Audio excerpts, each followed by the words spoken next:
ठीक कब होगा? मेरा ऑटिज्म बच्चा, ऑटिस्टिक बच्चा जो कह लो, ठीक कब होगा? मेरा बच्चा ये कर रहा है, क्यों कर रहा है?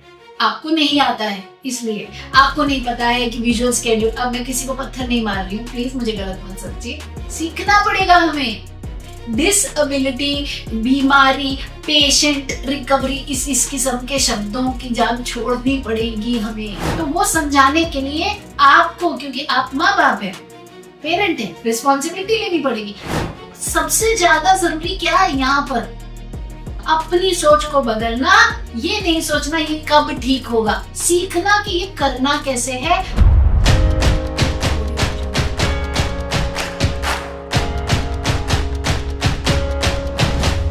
नमस्कार भाइयों और बहनों, आज का टॉपिक सीधे शब्दों में, मेरा बच्चा ठीक कब होगा? ठीक कब होगा? मेरा ऑटिज्म बच्चा, ऑटिस्टिक बच्चा जो कह लो, ठीक कब होगा? तो बीमार कब था? सवाल ये, बीमार कब था? नहीं तो ऑटिज्म है ना उसको, तो ऑटिज्म बीमारी थोड़ी है। अरे तो बीमारी तो है, डॉक्टर के पास जा रहे हैं, रेस्पिरोडोन दे रहे हैं, तो बीमारी तो है। थेरेपी लेके जा रहे हैं, दूसरे को तो नहीं लेके जा रहे, बीमार ही तो है। रियली? चलिए इसको थोड़ा सा समझते हैं। अभी क्या चल रहा है? 2025, 100 साल पीछे जाते हैं। 1925, एक घर में एक लड़का है, एक लड़की है। लड़की को चुपचाप से वो कैक्टस का जूस दे के उसको मार दिया, या 2 बेटियां हो गई, तीसरी बेटी हो गई तो उसको मार दिया। करते थे ना ये इस तरीके के काम, कई जगहों पे तो अभी भी होता है। बाप रे, क्यों करते थे?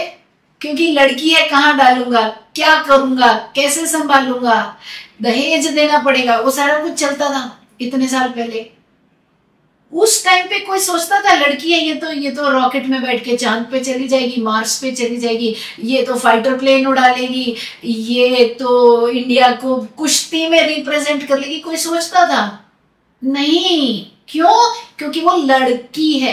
तो लड़की होना अपने आप में एक डिसएबिलिटी था। लेकिन वही 100 साल बाद आप देखेंगे तो आज वो लड़की सब कुछ कर रही है, तो वो उस टाइम पे डिसेबल्ड थी, अभी डिसेबल्ड नहीं है क्या? कहाँ चली गई उसकी बीमारी, लड़की होने की बीमारी? क्या बदल गया इन 100 सालों में? सुनिए फिर क्या बदल गया। यहां से हम बदल गए।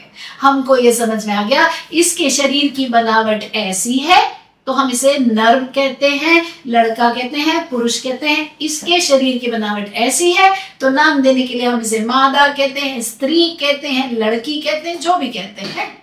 हाँ, शरीर की बनावट अलग है, काबिलियत अलग नहीं है। और शरीर की बनावट अलग है और सोचने का ढंग अलग है। इसे एप्पल का फोन पसंद आएगा, बड़े बड़े गैजेट पसंद आएंगे, उसे लिपस्टिक पसंद आएगी, उसे ज्वेलरी और साड़ी पसंद आएगी, उसे कोई लेना देना नहीं, एप्पल का नया फोन आ गया। ऐसे अभी तो ऐसी लड़कियां भी हैं, बहुत सारी हैं, जिन्हें शायद ज्वेलरी में, मेकअप में, जूतों में नहीं इंटरेस्ट होगा, एप्पल के फोन में ज्यादा होगा, वो तो एक्सेप्शन। लेकिन मोस्टली अब अगर हम खुश रखना चाहते हैं अपनी बेटी को तो उसके बर्थडे पे, ये जानते हुए कि वो जाती है कपड़ों की शॉपिंग कराती है, उसे बहुत पसंद है, तो हम एप्पल का फोन देंगे या कपड़े देंगे? कपड़े देंगे कि उसे वो पसंद है ना।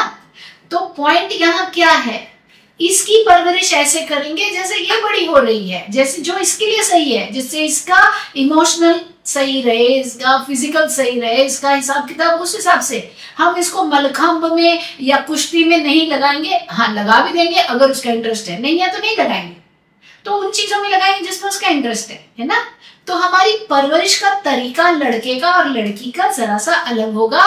तब हम क्या देखेंगे, जो उनकी जरूरत है उनके हिसाब से जब हमने बड़ा किया तो ये भी रॉकेट में बैठ के आसमान में जा रहे, ये भी जा रही है।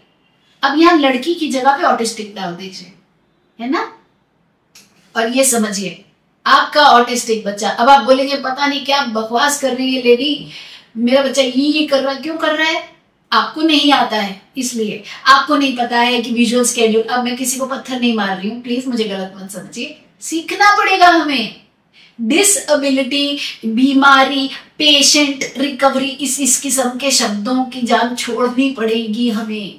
ये चीजें नहीं मायने रखती। ये बच्चे उतने ही काबिल हैं जितना कि आपका दूसरा बच्चा जिसको ऑटिज्म नहीं है। छोटी छोटी बातों में पता लगता है।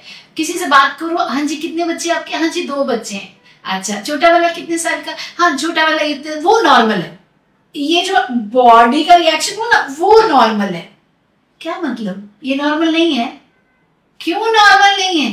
अरे वो न्यूरोटिपिकल है, ये न्यूरोडाइवर्स है, दोनों ही तो नॉर्मल है। ये थॉट प्रोसेस लाने की जरूरत है, क्योंकि जैसे ये लाएंगे ना वैसे ही न्यूरोटिपिकल को उसके हिसाब से पालेंगे और न्यूरोडाइवर्स को उसकी जरूरत के हिसाब से, साइंस को समझते हुए, टेक्निक को समझते हुए उस हिसाब से पालेंगे। तब आप क्या देखेंगे, आपका न्यूरोटिपिकल अगर आपके जुड़वा है तो वो भी 8वीं का सिलेबस कर रहा है, ये भी 8वीं का सिलेबस कर रहा है, दोनों 8वीं से 9वीं में जा रहे हैं, दोनों 10वीं में जा रहे हैं, दोनों कॉलेज जा रहे हैं। कमी कहाँ है? हम लोगों को ऑटिज्म को समझने में कमी है, हमारे एटीट्यूड में कमी है, हमारे थॉट में सर कमी है। तो ये डिसेबिलिटी वर्ड की जान छोड़ देंगे, ऑटिज्म को सीखेंगे ताकि हमें कभी जिंदगी में किसी से ये ना पूछना पड़े जी ये कब ठीक होगा। बीमार नहीं है भाई, ठीक नहीं होने वाला। लेकिन ऑटिस्टिक को अब आप ऐसे समझिए, मैं समझती हूँ इंग्लिश, आप बोलते हो फ्रेंच। अब आप मुझे जो भी सिखाने की कोशिश करोगे हर क्लास में मैं फेल होने वाली हूँ, क्योंकि मुझे तो फ्रेंच आती ही नहीं। फिर आप बोलेंगे इसका दिमाग ही काम नहीं करता। अरे तो कैसे काम कर पाता दिमाग? मुझे समझ ही नहीं आ रही थी ना आप क्या बोल रहे थे। तो वो समझाने के लिए आपको, क्योंकि आप माँ बाप है, पेरेंट है, रिस्पॉन्सिबिलिटी लेनी पड़ेगी। आपको पहले इंग्लिश सीखनी पड़ेगी ताकि आप अपनी फ्रेंच को उस इंग्लिश में डाल के मुझे समझा सके, और धीरे धीरे करके फिर मुझे कि बेटा ये जो तुम कह रहे हो इसको फ्रेंच में ऐसा कहते हैं, अब कहो। तो फिर एक टाइम ऐसा आएगा जब मैं आपकी फ्रेंच भी सीख लूंगी, है ना। तो कहने का मतलब ये है स्किल्स सीखिए, इसके बगैर कोई गति नहीं है। विजुअल स्केड्यूल बनाइए, घर पर पूरी असेसमेंट कीजिए, महीने महीने का हिसाब कीजिए इसे ये सिखाना है। मल्टी सेंसोरियल टेक्निक सीखिए, हैंड्स ऑन टेक्निक सीखिए, मेंटल इमेज कैसे बनानी है वो सीखिए। अब आप कहेंगे हम ये सब करें तो स्कूल का क्या रिस्पॉन्सिबिलिटी है। अब हम इस डिबेट में, इस वाद विवाद में नहीं पड़ने वाले, क्योंकि ये कैंडल मार्च करने का समय नहीं है। जानती हूँ किसी ना किसी को सरकार के लिए भी बेड़ा उठाना पड़ेगा, लोगों के लिए उठाना पड़ेगा कि भाई आप लोग भी रिस्पॉन्सिबिलिटी लो।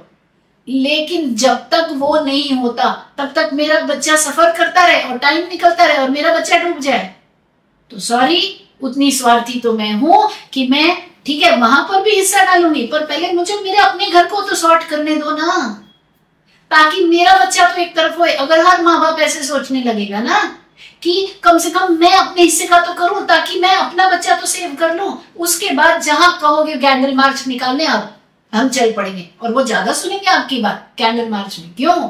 क्योंकि आपका बच्चा परफॉर्मेंस में दिखाएगा, रिजल्ट में दिखाएगा, तो बोलेंगे हाँ सही कह रहे, कर तो रहा है। तो सबसे ज्यादा जरूरी क्या है यहाँ पर? अपनी सोच को बदलना, ये नहीं सोचना ये कब ठीक होगा, सीखना कि ये करना कैसे है और उसको उसके हिसाब से सिखाना, ताकि वो बच्चा बाकियों के साथ कंधे से कंधा मिलाकर चल सके। क्यों? क्योंकि वो काबिल है। पसंद आया हो लाइक सब्सक्राइब शेयर कीजिए। खाली कहने की बात नहीं है कि पसंद कि बच्चा काबिल है, उसे सिखाना है तो तरीके सीखने पड़ेंगे। डिस्क्रिप्शन बॉक्स में जाइए, हमारे सारे लाइव के, हमारे ऑटिज्म मास्टर क्लास के, किताबों के, चीजों के, हर चीज का लिंक आपको वहां मिल जाएगा। जाके तसल्ली से देखिए, ये जानिए कि आप जब अपने हाथ में सिचुएशन को ले लेते हो तो आपके बच्चे की जिंदगी किस कदर, किस हिसाब से, किस लिहाज से चमक सकती है। Thank you. Like subscribe share कर दीजिए। 80% से ऊपर लोग जो हमारे वीडियो देखते हैं सब्सक्राइब भी नहीं करते। बताइए कैसे हम आगे लोगों तक मैसेज पहुंचाएंगे। तो अभी 1 मिनट रुको, पहले सब्सक्राइब करो, है ना, और नोटिफिकेशन बेल प्रेस करके रखो ताकि कुछ मिस ना हो जाए। जुड़ो, सीखो, मेहनत डालो, एक जिंदगी का सवाल है भाई। मिलूंगी अगली बार।